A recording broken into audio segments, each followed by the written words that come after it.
Assalamualaikum warahmatullahi wabarakatuh. Perkenalkan, nama saya Insan Fadiza Asibuan dengan NIM 122370187 dari kelas Valuasi Tambang RC. Di video ini saya akan menjelaskan tentang materi yang kami pelajari pada kelas Valuasi Tambang minggu keempat. Dalam minggu keempat ini, materi yang dibawakan adalah materi tentang format laporan air studi kelayakan bab 13 poin keempat, yaitu tentang pendapatan.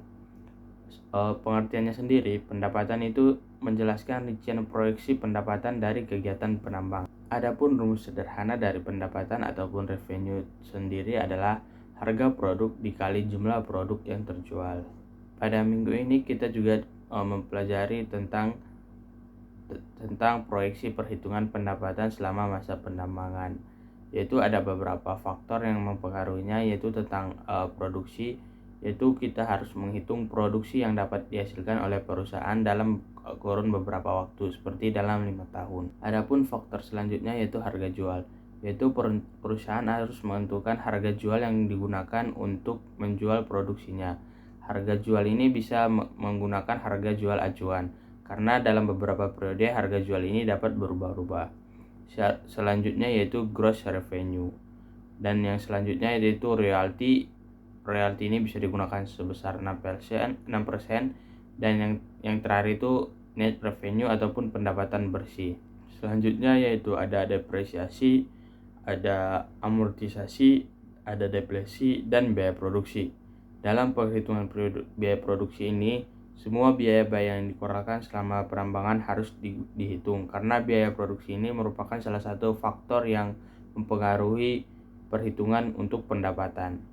Selanjutnya yaitu kita menghitung pendapatan sebelum pembayaran pajak, dan kita memasukkan faktor pajak juga. Faktor pajak ini dapat kita lihat dalam peraturan pemerintah. Selanjutnya kita juga memasukkan modal kerja, yaitu alat, kantor, eksplorasi, akuisisi, ataupun reklamasi.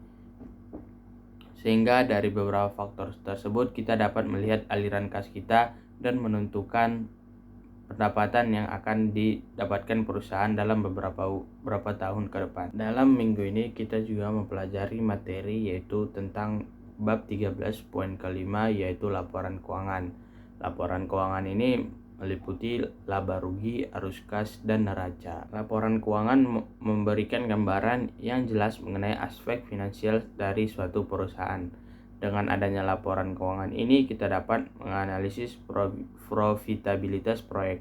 Apakah proyek ini akan menghasilkan keuntungan atau tidak? Laporan laba dan rugi menunjukkan pendapatan dan pengeluaran proyek selama periode tertentu. Dari laporan ini, kita dapat mengetahui apakah proyek menghasilkan laba atau rugi.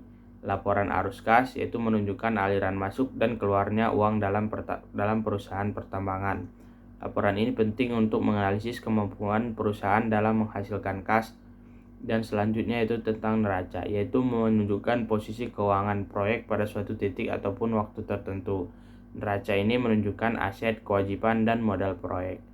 Mungkin itu saja yang dapat saya sampaikan. Wabillahi taufik wal hidayah. Assalamualaikum warahmatullahi wabarakatuh.